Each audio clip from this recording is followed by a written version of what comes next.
officially open. Ms. Lamoureux, can we get a roll call, please? Jason Krumpa. I'm talking and I'm here. Mike Taylor. Here. Eric Tudor. Here. Kevin McMullen. Here. Andrea Kleizak. Here. Also in attendance, we have Mike Dudley, Julie Lamoureux, Joseph Gringa, Allison Schuler, Deanna Brennan, and Mark Gabriel, Agency Counsel. Perfect. All right, in the packet that was distributed yesterday afternoon or yesterday late morning, you will see the minutes from our last meeting, which is February 23rd. Also via telephone. Can everybody take a minute and review the minutes to see if take a minute and review the minutes to see if there are any omissions or anything that needs to get, changed?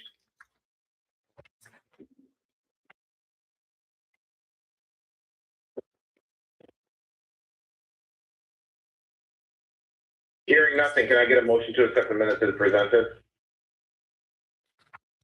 I'll make a motion, Eric Tudor. Kevin McMullen, second. All those in favor? Aye. Aye. Any opposed? Hearing none, minutes passed. All right, our agenda, we've got 3 grant requests that we're going to take a look at. Andrea, do you want to run with them? The first one up is the Buffalo Mini Collective. Yes, thank you. So, Sue Barone was unable to be with us today. She's had a death in the family. Deanna Brennan from SBDC. She's worked with each one of these clients, so she has like an additional background. But I'll just give a brief overview of the projects. So, the first one is the Buffalo Mini Collective. Okay. They do business in Lewiston. It's a mini collective, and it's a preschool and play space for children ages 2 to 5, located in the village since July of 2025. Ms. Shira will increase the physical size of the space from 600 square feet to 1,200 square feet within proximity to the current facility. Currently, there are 10 students per day. With the expansion, she plans to increase capacity to 15 to 18 students. The additional income with the drop-in days and private parties will also open the door to that. The project includes focusing on expanding access for autistic children, children with sensory processing needs, and others not served by conventional settings. It's an expansion project. She will be hiring 3 part-time LMI individuals. She has at least 10% equity into the project. The business will have a positive impact on the community, and they're going to be filling a gap in the early childhood offerings for the ages of 2 to 5 in the region. There was minimal credit information available since the business has only been operating for 9 months. The owner's personal credit was very good. The grant request is for $25,000, and the business does meet all the eligibility guidelines. The funding specifically would be used for the Montessori design playhouses and equipment that will be supporting the sensory and motor skill development. I know I flew through that kind of quickly, but if anybody has any additional questions. No questions on this one. There was one item that I was curious about on this. She said she's been operating for about 9 months, and she's going from a very small facility to that obviously we're increasing the physical size of the space. Do we have any idea how many children she's got right now, and then what she'll be able to theoretically how many she'll be able to theoretically work with post expansion? Yeah, so it's listed that she currently has 10 tuition students per day, and with the expansion, she plans on increasing to 15 to 18 students per day. Okay, that makes sense. All right, I don't really have any other questions on this. Anybody else have any questions on Buffalo Mini Collective? I think this seems like a good use of the grant funds. Makes sense. Anybody else have any questions? No. All right, I will move to I will move to forward this up to the board as a whole for formal approval. Can I get a second? I second Kevin McMullen. Perfect. All those in favor? Aye. Aye. Any opposed? All right, hearing none, Buffalo Mini Collective is moved forward to the board as a whole for formal approval. Let's see, who's next? Hanabi Hobby. Am I saying that right? Hanabi? I think so. I don't think anybody really knows. No, that's Hobby Hobby is a specialty retail store that combines the authentic anime collectibles with entertainment, building on the existing success with an established e-commerce platform.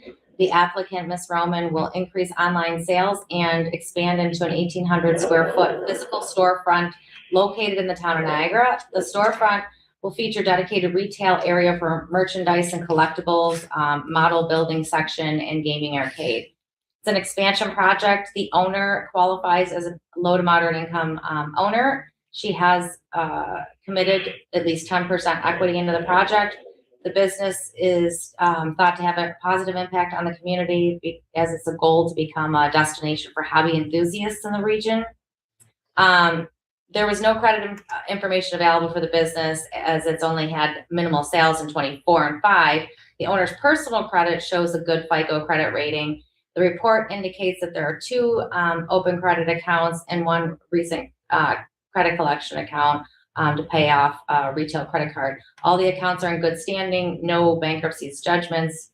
The request is for $25,000 and the funding would specifically be used to purchase display cases, shelving, racking, security cameras, inventory, working capital, and marketing items. And the business does meet all eligible guidelines. okay. Any questions or comments with regards to this? Just as an FYI, there was one comment on this that I'll make before, I guess I shouldn't have opened the questions and made a comment. There's a little bit of, on the project information and the write-up that's out there, there's, the individual name is Sharon Perez Roman. In some places she's referred to as Ms. Roman, and other places Ms. Perez, or it is all the same person. So that was clarified earlier, but all right, sorry about that. Okay, I know there was another question out there. Yeah, Mike Taylor. I just had a question on the $2,500 credit collection account. Has that been paid or is that still outstanding? Let's see. Oh, is there-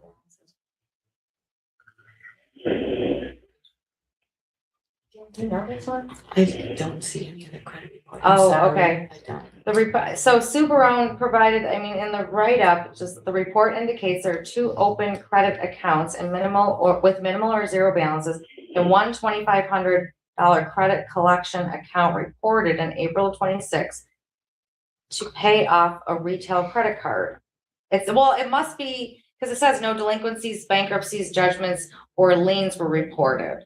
So I think that was just written a little wonky by Sue, because if there was, she would have listed it that specifically as a negative point to consider. I just wanted to clarify. Thank you. No, that's all right. It reads a little weird.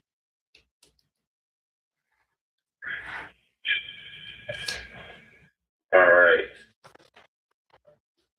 Any other questions or comments for Hanabi Hobby? Nope. All right. Can I get a motion to present this to the board as a whole for formal approval? Eric Tudor, I'll make a motion. All right, I will second. All those in favor? Okay, Kevin, you beat me to it. That worked. All those in favor? Aye. Aye. Any opposed? Hearing none, Hanabi Hobby moves forward to the board as a whole. And the last one is, the Lemon Room.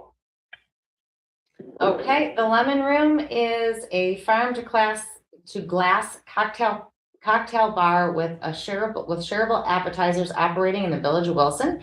They've been in business since 2024. The business has been seeing consistent growth and is pursuing an expansion to address their capacity limitations. They are also going to be including an outdoor patio space and expand seasonal seating to accommodate dining and private events. This is a project expansion. The business owners qualify as low to moderate income, but they will also be hiring 2 part-time low to moderate income staff members for the front and back of the house.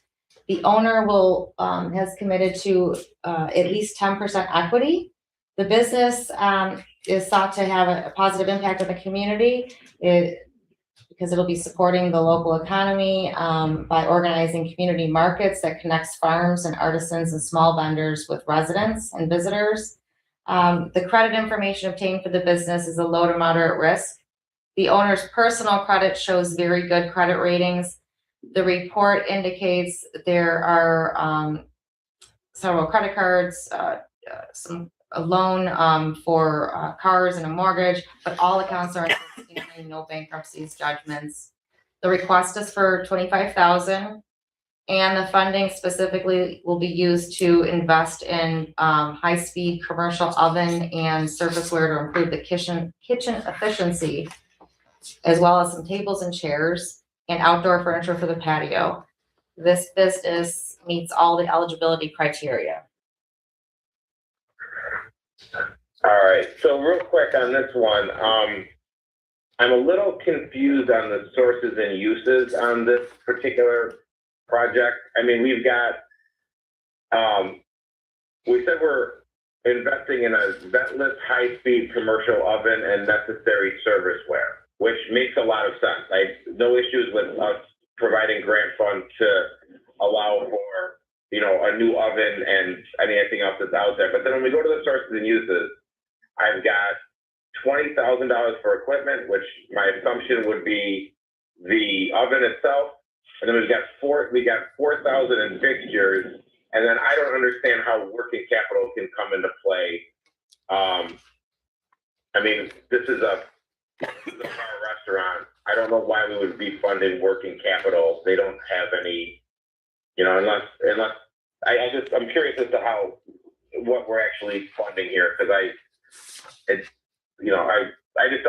I'm confused a little bit. Hi, Jason, it's Deanna. I worked with them, so I'll try to answer your question as best I can.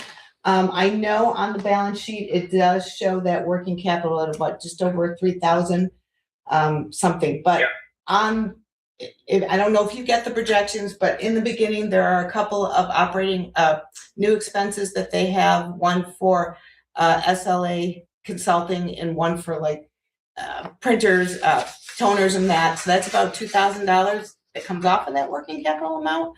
The rest of it really would be used for inventory if needed. I honestly don't know why we wouldn't finance some working capital, because part of OCR's program is it is acceptable. And to that, theirs is pretty minimal to me as compared to, you know, others that might come in, but it's really, I think they'll just make that up in inventory. You know, again, I apologize, Sue's not here, but I do know because of the parameters of the grant. So typically we get approved by HCR for $300,000, and we have to reach a 70% distribution of those funds before we can reapply. So when Sue is looking at these, the second we let any, you know, promote that we have the fund, we usually, SBDC gets inundated with applications enough to take advantage of the 300,000. So sometimes what Sue does in order to hit that 75% mark as soon as possible, she will speak to the applicants and ask them what you're going to be spending the money on first. So that way, and so in this case, what I'm getting at is if it's working capital and this is stuff that they will, like, they're the first money out the door and she can get the receipts, it helps her get to that 75% quicker, and then we can reapply for more funding. So that might have been the logic behind separating it that way. Okay, I'm good with that. I mean, I guess it makes sense. And just to make sure that we're within the parameters, that's fine. We said that we're primarily funding a commercial kitchen and serviceware, and if there's a working capital component up there, then that's fine. I would think that potentially the next time the project information paragraph at the top should maybe be a little more clear. And But explain other than that, that. that's fine. All right, yeah, I can make that note. So just so the committee's aware, what has happened in the past is we've approved projects, and if they get delayed, it prevents us from hitting that 75% mark. So I understand why she might be considering like putting the cost that way, but to your point, Jason, it needs to be detailed of like what that cost is actually going to be financing. So I'll make that note. Okay. That said, I'll make a motion to approve this one as presented. Can I get a second? Mike Miller, second. Okay, all those in favor? Aye. Any opposed? Hearing none, this is recommended for elevation to the board as presented. Any other information for the good of the order? I think that pretty much concludes our agenda. Hearing none, can I get a motion to adjourn? Mike I'll Miller, make that motion. motion. Okay, Mike and I'll second. All those in favor? Aye. Aye. All right, meeting adjourned, thanks. And just as a real quick note, I think from moving forward, we're gonna try to figure out a way to video conferences as opposed to just doing a telephone call. Just it's kind of confusing to just hear voices and not, during the whole thing. So if nobody's super opposed to that, I don't know whether it's Zoom, Teams, find some medium that will work for us. So, Sounds great. perfect. Thank you much, guys. Thank you. Thank you. All right, thanks, everyone. Good day. Okay. Are we off?